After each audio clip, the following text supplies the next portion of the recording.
같이 보겠습니다. 사도행전 3장 1절에서 8절까지입니다.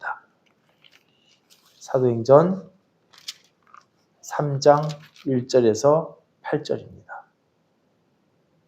10절까지 읽겠습니다. 3장 1절에서 10절. 제가 먼저 읽겠습니다. 교독합니다. 제9시 기도 시간에 베드로와 요한이 성전에 올라올세. 그래서 못 걷게 된 이를 사람들이 메고 오니 이는 성전에 들어가는 사람들에게 구걸하기 위하여 날마다 미문이라는 성전문에 두는 자라.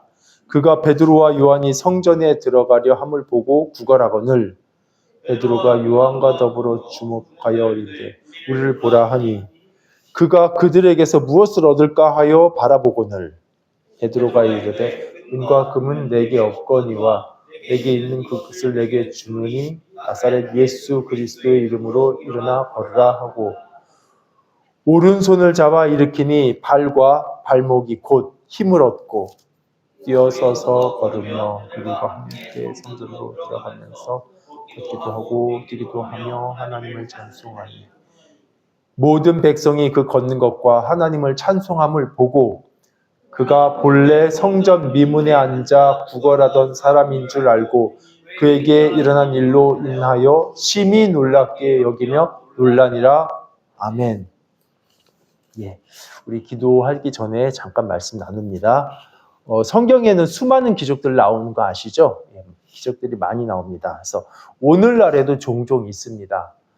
물론 이런 기적을요, 여러분 일반화시키면 이게 신앙이 왜곡되는 부작용이 있기 때문에 절대로 일반화시킬 수는 없어요. 그렇다고 해서 기적을 부정할 필요도 없습니다. 하나님 살아 계시잖아요. 그러니까 당연히 하나님께서 필요한 때에 예수님을 증거하는 그런 사례들로 기적을 일으키실 수 있어요. 그리고 그런 일들이 대부분 이제 선교지에서 많이 일어나는 것 같습니다. 거기서는 이제 기적을 통해서 많은 사람들이 한꺼번에 이렇게 하나님께 돌아오는 일들이 있어요. 그래서 예전에도 제가 청년 때 이제 지도해 주셨던 목사님께서 이제 이디오피아 선교사로 가셨는데 그분이 한국에 있을 때는 뭐 아무런 기적 이런 거 하나도 없었는데 그냥 이디오피아에 가서 사역을 하는데 자기도 신기하고 자기도 모르는 이런 이상한 일들, 기적들이 일어나는 거예요. 근데 그거는 그분의 능력이라기보다 하나님께서 필요에 따라서 주시는 거죠. 근데 이제 오늘날 한국에서는 이런 기적이 흔치는 않아요. 근데 대신에 그 기적의 역할을 교회의 구제나 선행 이런 것들이 이제 대신하고 있는 것 같습니다. 뭐 예를 들어서 교회가 지역사회의 어려운 이웃들을 찾아가서 돕고 그리고 뭐 또 학비가 없는 사람들 장학금을 지급하고 이런 선행들이 사람들의 마음을 열게 해요. 마치 기적이 일어났을 때 사람들의 마음이 열리는 것처럼. 그리고 또 교회에서 전하는 복음을 이렇게 듣게 합니다. 그러니까 기적도 그렇고요. 선행도 그렇고 구제도 그렇고 그 자체가 복음은 아니지만 복음을 전파하는 데 큰 영향을 줍니다. 이제 오늘 본문에 보면 뭐 읽어주셔서 아시겠지만 불치의 장애인이 치료되는 큰 기적이 일어났어요. 그래서 이것 때문에 사람들이 베드로에게 다 몰려왔고 그때 복음을 들은 5,000명이 예수를 믿게 됩니다. 이건 교회사에서 전무후무한 일이에요. 5,000명이 한꺼번에 돌아온 거는. 근데 이제 이 지점에서 여러분하고 나누고 싶은 게 뭐냐면 이런 기적, 이제 오늘날로 치면 선행이나 구제로 바꿔도 되겠죠. 이런 기적과 그 복음 전도하는 거. 이거 두 개의 관계예요. 성경에서 굳이 이 5,000명이 어떻게 해서 믿게 됐냐? 그 이유를 찾자면 사실은 기적 자체보다는 그 이어지는 베드로의 설교, 그러니까 복음 전도 때문에 사람들이 믿게 됐습니다. 저 뒤에 4장 4절을 보면 그렇게 나오거든요. 말씀을 들은 사람 중에 믿는 자가 많으니 남자의 수가 약 5,000이나 되더라. 그러니까 기적을 본 사람들 중에가 아니라 말씀을 들은 사람들 중에예요. 그러면은 도대체 이 병자를 낫게 한 이 기적은 도대체 그럼 어떤 의미인가요? 그래요. 설교, 뭐 복음 전도하는 거 이거는 사람을 믿게 한다. 하지만 그럼 기적은 어떤 의미죠? 그냥 복음이 전해지도록 하기 위한 수단일 뿐일까요? 뭐 사람들에게 모아놓고 듣게 하는 수단? 그래서 실제로 어떤 주석에서는 그렇게 말합니다. 이 기적은 그 자체로 의미가 없지만 설교의 기회를 만들어준 면에서는 의미가 있다. 이렇게 써 있더라고요. 그러니까 그 주석대로라면 요약하면 그거예요. 기적은 그냥 수단이고 진짜 중요한 핵심은 설교다. 이 설교를 위한 수단일 뿐이다. 근데 만약에 기적을 이렇게 이해한다면 오늘날 우리가 행하는 뭐 이렇게 선행이나 구제나 이런 것도 마찬가지인가? 이 자체로는 의미가 없는데 그냥 사람들의 마음을 열게 하려고 복음 전도의 수단이기 때문에 이런 걸까요? 사실 이 문제가 교회 안에서 간혹 중요한 이슈가 되고 선교지에서는 굉장히 중요한 이슈입니다. 구제사역에서 구제냐 복음이냐 이 가치 판단 문제를 놓고 그리고 이제 뭐 선교지에서는 더 예민하죠. 그래서 빵이냐 복음이냐 이런 거 자주 나와요. 선교지에서. 그래서 한쪽에서는 빵을 주지 않으면 복음이 들려지지 않는다. 그래서 복음 전하기 위해서는 어쨌든 마음을 여는 수단이 정말 더 중요하다. 또 한쪽에서는 교회가 진짜 줘야 될 게 복음이지 빵이 아니다. 우선순위를 명확하게 해야 된다.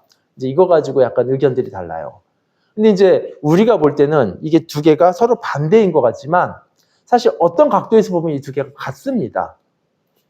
이런 거예요. 그러니까 프레임이 같아요. 구제, 또 기적, 선행, 빵을 주는 것 이런 것들은 결국은 수단이다. 그리고 복음 전파가 목적이다. 이 프레임은 둘 다 같아요. 다만 뭐만 다르냐면 뭐가 우선순위냐라는 부분에서만 의견이 다를 뿐이지 이 프레임 자체는 같습니다. 근데 이제 설교를 이제 시작하기 전에 먼저 결론부터 말씀드리면 저는 이제 이 프레임에는 동의를 못하고 있습니다. 그러니까 이거 앞에서 하는 기적이나 선행 이런 거는 복음을 전하기 위한 수단이고 그리고 복음 전파는 목적이고 사실 이 두 개는요 이런 관계가 아니라 사실은 복음을 눈으로 보여주는 사건이고 그리고 그것에 대한 해석 이런 관계예요. 사건과 해석의 관계예요. 수단과 목적이 아니라. 제가 좀 말을 어렵게 했는데 쉽게 설명드리면 이런 거예요. 아마 이제 여러분은 잘 모르시는데 연세 드신 분들은 아실 겁니다. 제가 어린 시절 그러니까 60년대, 70년대에는요. 약장사들이 동네 돌아다니면서 그냥 무허가 약을 막 팔아요. 만병통치약이라고. 아마 여러분도 옛날 영화 보면 나올 겁니다. 그래서 막 북치고요. 막 원숭이 데리고 다니면서 쇼도 해요. 그러면은 동네 사람들 신기하니까 다 모여들죠. 저도 몇 번 봤어요. 근데 이제 사람들이 많이 모이면 이제 그때부터 약을 팔아요. 그래서 이 약만 먹으면 관절염도 낫고 심장도 좋아지고 애들은 가 막 이렇게 하면서 하는데 그 말 듣고 진짜 순진하게 사는 사람들이 있었어요. 근데 이제 좀 다른 경우도 있습니다. 뭐냐면 먼저 이게 차력쇼를 보여줘요. 뭔지 알죠? 막 엄청 무거운 거 들고 막 온몸이 강철 같아요. 막. 근데 그러면서 이 약을 먹으면 이 차력사처럼 된다는 거예요. 이 사람이 이 약을 먹어서 이렇게 됐다. 그러면서 약을 팝니다. 이제 이 두 경우가 좀 비슷한 것 같지만 사실 차이가 있어요. 뭐냐면 앞에 얘기는 수단과 목적 관계예요. 그렇잖아요. 원숭이 쇼하고 이 만병통치약하고 무슨 관계가 있어요? 아무 관계 없죠. 이건 그냥 사람 모으기 위한 수단이죠. 그런데 차력 시범의 경우는 이게 약하고 관계가 있습니다. 약장사 말대로라면 지금 이 차력사의 괴력은요, 이 약이 얼마나 좋은지를 보여주는 실제 증거입니다. 그러니까 이제 차력사의 괴력은 이 약의 효능을 미리 눈으로 보여주는 거고, 그리고 이제 약장사가 말하는 거는 그 괴력이 이 약의 효능이라고 설명해 주는 거고. 그러니까 보세요. 이 차력쇼나 약장사의 말이나 둘 다 약의 효능을 한쪽에서는 보여주고 한쪽에서는 들려주는 거예요. 그러니까 여러분 이거는 수단과 목적의 관계가 아니라 어떤 사건, 그렇죠? 차력이라는 사건과 그 사건에 대한 해석이에요. 사실 성경의 기적 그리고 성경의 이 귀한 복음 전도를 이런 돌팔이 앞장서로 비유하는 게 사실 좀 저도 마음이 불편한데 부득이 설명을 하기 위해서 말씀드린 거예요. 근데 어쨌든 오늘 본문은 그 후자와 같다라는 거예요. 차력쇼 같이. 사실 근데 많은 경우에 대부분은 기적과 전도의 관계를요. 그리고 또 선행과 구제와 전도의 관계를 후자가 아닌 전자의 각도로 이해하고 있습니다. 수단처럼. 사람들 복음에 대해서 마음이 열리게 하는 거. 그렇게 해서 친절하게 대해주고 사람들에게 또 교회가 구제도 하고 그 마음 열려고 때로는 그 마음을 열기 위해서 하나님의 기적과 능력도 보이기도 하고. 그런데 오늘 본문 자세히 읽어보잖아요. 아니에요. 이 기적은 단지 수단이 아니라 이 자체로 예수를 증거하는 복음입니다. 그리고 마찬가지로 오늘날의 구제나 선행도 수단 아니에요. 이 자체로 복음을 보여주는 겁니다. 그건 뒤에서 설명드릴게요. 그럼 정말 그런지 본문을 같이 볼까요? 먼저 내용을 간략하게 설명드리면 그냥 아주 요약하면 이런 내용이에요. 오후 3시에 이제 정례 기도 시간입니다. 유대인들에게. 그래서 베드로와 요한이 이제 성전에 기도하러 올라갔는데 성전 입구에 이제 보행장애인 한 명이 구걸을 해요. 선천적인 장애인입니다. 근데 왜 여기서 그걸 하나? 당연히 그렇겠죠. 유대인들에게 중요한 게 어떤 구제 이런 건데 성전에 올라가는 사람들한테 그런 걸 받기가 쉬우니까. 그래서 베드로가 그러죠. 나한테는 돈 없다. 근데 나한테 있는 거 당신에게 주겠소 하면서 예수의 이름으로 일어나 걸으시오 하면서 딱 오른손을 잡아서 일으켰어요. 그때 겨우겨우 일어난 게 아니라 이 사람이 뛰어섰다고 말해요. 그러니까 점프한 겁니다. 이거 현장에 있던 사람들에게는요, 이게 너무 대단한 기적입니다. 왜냐면 여러분 그 다리나 팔은 안 쓰면 퇴화돼요. 그래가지고 예를 들어서 소아마비로 한쪽 발을 잘 못 쓴다 그러면 그냥 이 다리만 못 쓰는 게 아니라 이게 시간이 지나면서 점점 이게 얇아지고 말라지고 이렇게 작아져요. 길이도 이렇게 더 이상 자라지도 않고. 근데 이 사람이 태어나면서부터 장애가 있었고 그 나중에 4장 한 22절 가면 나이가 나오는데 40대라고 나와요. 그러면은 다리가 쉽게 얘기하면 하드웨어라고 말해야 되나요? 아예 불가능한 상태인데 그 사람이 걸었다라는 건 이거는 그냥 못 걷던 사람이 걷는 거랑 차원이 다른 일이에요. 다 말라있던 사람인데. 그러니까 10절 끝에 보면 사람들 반응이 뭐냐면요. 그에게 일어난 일로 인하여 심히 놀랍게 여기며 놀라니라. 아니 도대체 얼만큼 놀래야 이 정도로 강조된 표현을 쓰는 건지 모르겠는데 심히 놀랍게 여기며 놀라니라. 그리고 바로 이어지는 11절에서도 또 놀랐다는 말이 또 나와요. 자, 그런데 이 사람들이 크게 놀라긴 했어요. 근데 사실은 그 이상도 그 이하도 아닙니다. 걷게 되어서 기쁘게 찬양하던 당사자도 그렇고 놀란 그 군중들도 그렇고 대단한 사건은 경험했는데 이게 도대체 뭔지는 모르잖아요. 와, 신기하다. 뭐야 이거? 이렇게 이뿐인 거예요. 그러니까 11절에서 그 일으킨 요한과 베드로를 딱 붙잡습니다. 그리고 다 몰려들어요. 자, 우리는 10절까지만 읽었지만 11절 이후로 이제 베드로가 이 사건의 의미를 설명을 해주는 내용이 나와요. 그러니까 이제 우리가 읽은 10절까지의 요 사건은 사실은 그냥 요 사건만 볼 게 아니라 그 다음에 나오는 베드로의 설명을 통해서 다시 봐야 이 사건의 제대로 된 의미를 알 수 있죠. 그래서 16절까지가 이제 요 사건에 대한 설명을 해주고 그 이후에는 이제 예수 믿어라라는 권면입니다. 근데 이제 베드로의 설명을 요약하면 이거예요. 이 기적 부활하신 예수의 능력이다. 이거예요. 그러니까 즉 두 가지 사건이죠. 예수께서는 부활하셨다라는 것과 그리고 그 예수가 고치신 기적이다라는 것. 그래서 제일 먼저 12절에서 뭐라고부터 말하냐면 이거 우리가 한 거 아니야 부터 얘기를 해요. 이게 어떻게 우리 개인의 능력이나 경건에서 나온 것처럼 왜 우리를 주목하느냐? 이거 우리 능력 아니야 라고 먼저 얘기해 놓고 그러면서 이어지는 내용에서 너희가 죽인 예수는 살아나셨다. 그리고 그 부활하신 예수의 이름이 이 사람을 걷게 한 거다. 여러분, 이 내용을 들으면 갑자기 쇼킹하세요? 충격이 있나요? 사실 그렇지는 않아요, 우리는. 그런데 당시 군중들 입장에서는 베드로의 이 말이 엄청난 충격이었습니다.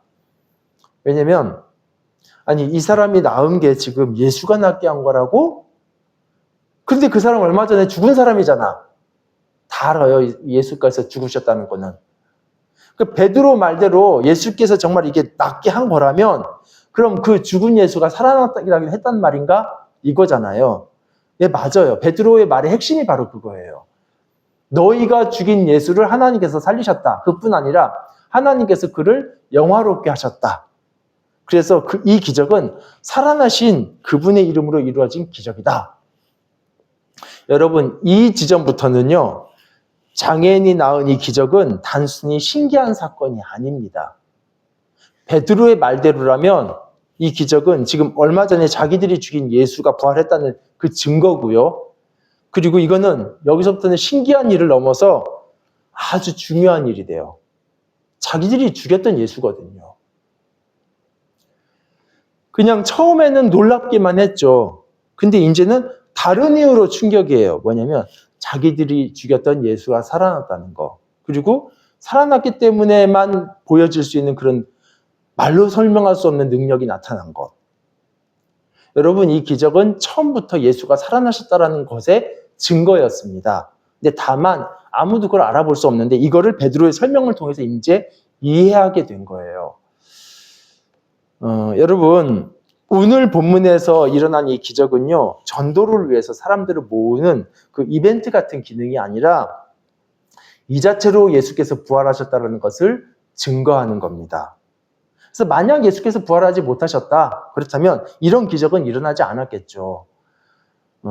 다만 그 사건 자체만으로는 그 사실을 깨달을 수 없기 때문에 베드로가 사건에 대한 해석을 해준 겁니다. 그래서 사건과 해석의 관계라고 말씀드린 게 그런 의미예요.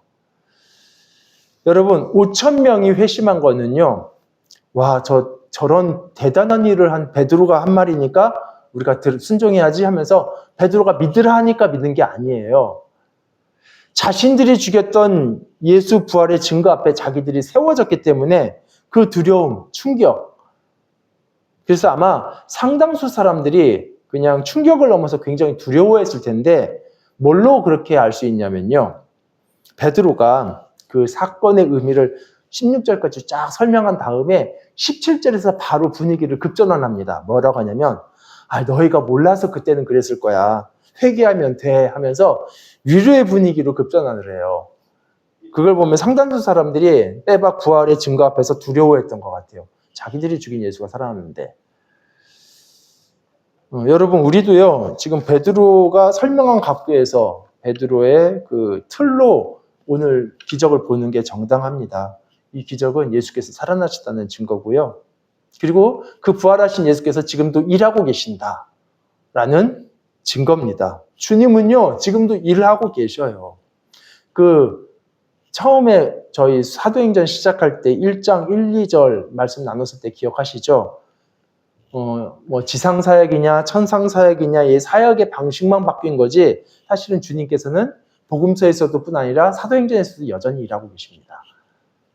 그리고 예수님의 승천으로 이제 예수님의 사역이 축소된 게 아니라 오히려 더 넓어지고 확장됐어요. 과거에는 땅에 발붙이고 시간과 공간의 제약 안에서 사역하셨지만 이제는 만왕의 왕으로서 사역을 하셔요. 그래서 여러분, 주님의 살아계심의 증거일 뿐 아니라 주님의 일하심의 증거이기도 해요. 그리고 마찬가지로 우리가 구제를 하고 선행을 하는 것도 사실은 마찬가지입니다. 우리가 이렇게 착하게 살고 선행을 하면 우리의 위대함과 탁월함을 믿지 않는 사람들한테 보여주는 게 아니에요. 우리의 윤리의식을 보여주는 게 아닙니다. 사실 우리는 그렇게 대단한 사람들이 아니에요. 그런데 베드로서인가요? 히브리서인가 갑자기 기억이 안 나는데 그리스도의 피가 우리 양심에 뿌려져서 우리가 다시 하나님을 바르게 섬길 수 있고 우리가 변화되는 겁니다. 그래서 우리가 어떤 그리스도께서 원하시는 사랑의 사역을 하든 긍휼의 사역을 하는 것은 우리를 변화시킨 결과예요. 죄인인 우리가 조금이라도 이웃을 사랑해서 조금이라도 이게 희생할 수 있게 된 것은 주님께서 지금 우리를 계속 바꾸고 계신다라는 증거입니다. 주님의 일하심의 증거예요, 이것도. 물론 세상은요, 우리가 선행을 행하고 긍휼을 베풀고 구제를 할 때 그 역사하신 하나님까지 보지는 못합니다. 단지 우리만 보이고 야, 저 사람들 대단하다라고 우리를 칭찬하겠죠. 그래서 우리에게는 베드로처럼 설명해 주는 게 필요해요. 이런 일들이 우리한테서 나오는 것처럼 왜 우리를 주목하느냐. 부활하신 예수님의 일하심의 결과이다라고 말해줘야 됩니다. 그리고 실제로 그래요. 예. 즉 우리는요. 뭐 사람들의 마음을 얻으려고 전도를 하기 위해서 굳이 막 억지로 선행하는 거 아니에요. 그냥 하나님을 믿으면서 그분에 대한 신앙으로 삶을 살고 그리고 그분께 순종하는 삶을 그냥 살아갈 뿐입니다. 혹시라도 세상이 그걸 보면서 참 아름다워 보여서 우리를 칭찬할 때 우리는 진실을 알려주면 되는 거예요. 또 이제 뭐 이런 경우도 있죠. 사실 우리가 하나님을 믿고 그분께 순종하는 삶을 살지만 여전히 부족함과 악함, 나쁨도 남아있어서 사람들을 실망시킬 때도 있어요. 근데 여러분, 성도는 변화되어 가는 중이고 하나님의 손길이 계속 빚어가는 중이지 완성된 상태는 아닙니다. 만약에 굳이 누구에게 보이려고 한 것이라면 우리의 부족한 모습은 이거는 실패한 거예요. 제대로 못 보여준 거니까. 그런데 우리의 신앙은 보이려고 하는 거 아니고 또 세상에게 평가받으려고 하는 것도 아닙니다. 살아계신 하나님 앞에서 정직하게 내 신앙생활을 하는 거예요. 그랬을 때 뭐 아직 덜 고쳐진 부분이 있는 것도 사실이고요. 만약에 세상이 너는 예수 믿으면서 왜 그렇게 형편없냐라고 이게 질책한다면요. 저는 일단 굉장히 많이 미안할 것 같아요. 왜냐면 실제로 형편없으니까 미안한 마음이 들어요. 정말로 그렇습니다. 그리고 또 이 얘기도 해줄 것 같아요. 이거 정직하게. 그래도 주님께서 살아계신 주님께서 나를 많이 고치신 게 이거다. 그리고 사실 나도 당신이랑 똑같은 죄인이고 내가 뭐 대단한 것도 아니고 어쩌면은 당신보다 더 나쁜 사람일 수도 있다. 그런데 부활하신 예수님의 능력으로 이만큼 고쳐진 거고 그리고 나는 결국에는 하나님께서 흠도 티도 없는 아주 영광스러운 모습으로 완전하게 고치실 거다. 예, 이게 제 대답이고 솔직한 대답입니다. 그렇게 하실 거예요. 지금은 이래도. 그게 그리고 하나님께서 일하고 계신다는 증거이기도 하고요. 우리 모두가 다. 이제 말씀을 정리합니다. 주님께서 부활하셨고 영화롭게 되셨기 때문에 지금도 수많은 역사들이 있습니다.